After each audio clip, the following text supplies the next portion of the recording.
Assalamualaikum warahmatullahi wabarakatuh. Nama saya Abdullah Muhammad Haris.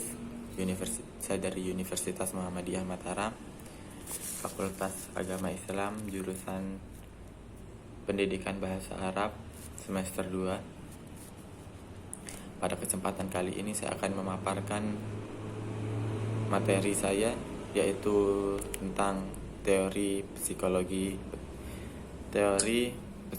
perkembangan. Ilmu psikologi perkembangan adalah sebenarnya ilmu yang mempelajari mengenai tingkah laku. Lebih tepatnya menjelaskan terkait analisa ilmiah dari perubahan tingkah laku pada seseorang selama hidupnya. Awalnya bidang ilmu ini hanya menggambarkan perubahan perilaku terkait masa anak-anak saja. Namun kini meluas hingga mempelajari tentang efek tak langsung seseorang dari masa anak-anak pada kehidupannya saat ini. Tujuan utama dari psikologi perkembangan adalah untuk mengumpulkan informasi penting terkait perkembangan manusia dari sebuah pengamatan. Hari ini juga mencakup mengenai kemajuan dan perilaku manusia, mulai dari lahir hingga meninggal. Dari hasil analisa inilah nantinya Anda bisa mengetahui adanya perubahan tingkah laku, bahkan penyimpangan di dalam diri seseorang. Di dalam psikologi perkembangan, banyak faktor-faktor yang dapat mempengaruhi kepribadian, kecerdasan, moralitas, serta perilaku manusia dalam menghadapi sebuah kondisi. Berikut ini ada beberapa teori dalam ilmu psikologi perkembangan. Yang pertama, teori psikodinamik. Teori ini menjelaskan mengenai hakikat serta perkembangan kepribadian seseorang. Unsur-unsur pentingnya yang dijelaskan dalam teori ini adalah emosi, motivasi, serta faktor-faktor lainnya. Di dalam teori ini juga dijelaskan jika perkembangan kepribadian akan disebabkan oleh konflik-konflik yang umumnya terjadi pada masa anak-anak. Para pencetus teori ini juga percaya jika perkembangan merupakan proses yang dinamis dan aktif yang sangat dipengaruhi oleh faktor-faktor individual yang ada sejak lahir, serta pengalaman emosional dan sosial. Teori psikodinamik yang cukup terkenal yaitu dicetuskan oleh Sigmund Freud dan Erik Erikson. Untuk teori yang dikembangkan oleh Freud, beliau menyatakan bahwa kepribadian seseorang dapat terpengaruh dari masalah pada alam bawah sadar secara tak langsung.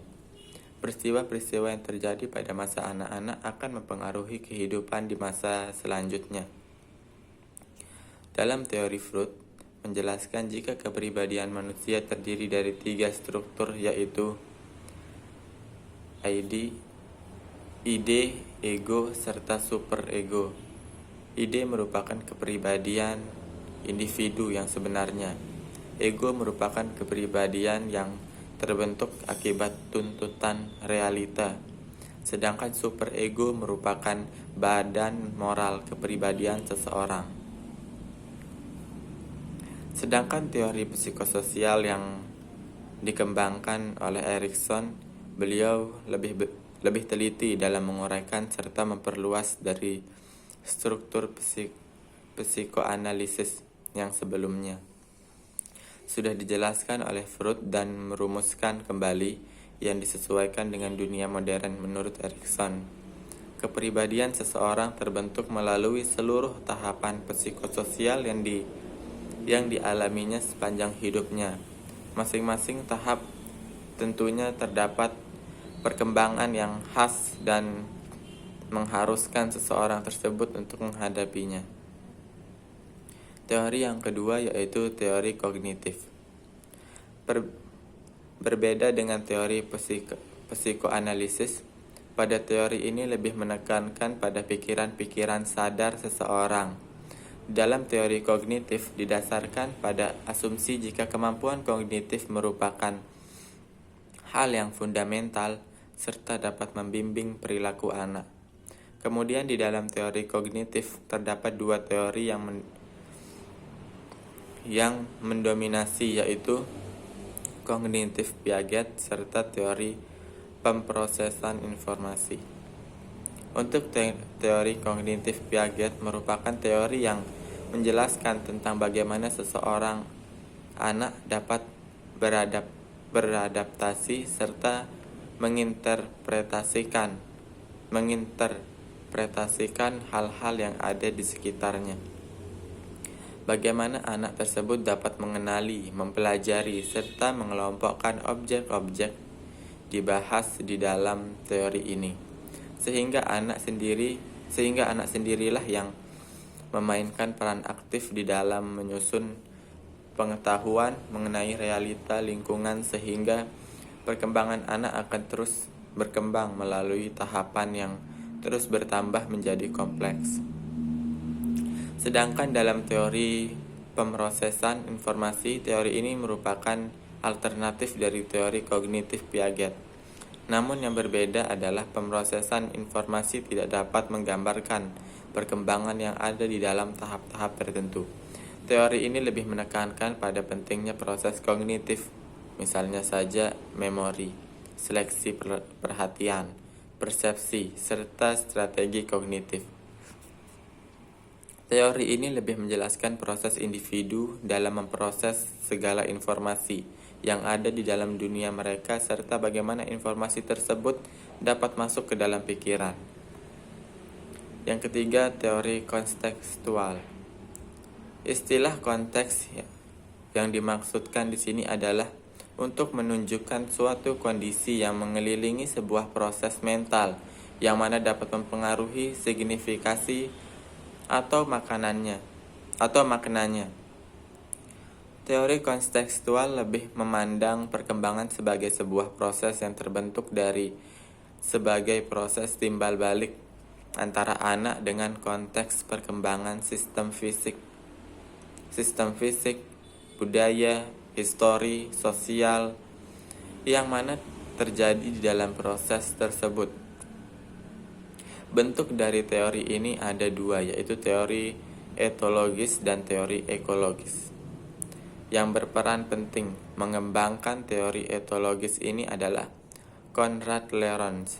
Di dalam teori etologi sendiri lebih menekankan evolusioner perkembangan serta landasan biologis dalam perkembangan individu.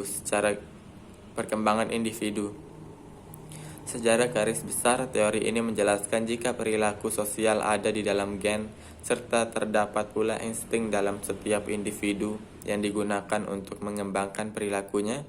Teori etologis memberikan pemahaman mengenai periode kritis perkembangan serta perilaku yang melekat pada anak ketika sesudah dilahirkan.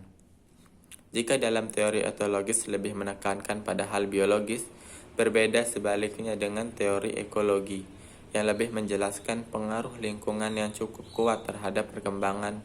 Hal inilah yang dicetuskan oleh Uri Bronfenbrenn. Di dalam teori ini terdapat penjelasan mengenai sistem lima lingkungan, mulai dari interaksi dengan gen hingga masuknya budaya-budaya dari luar. 5 sistem ini antara lain adalah mikrosistem, makrosistem, kronisistem, ekosistem, serta mesosistem. Dan teori yang keempat yaitu teori perilaku. Teori perilaku, behavior, dan belajar sosial. Di dalam teori behavior atau perilaku lebih menekankan jika kognisi tidak penting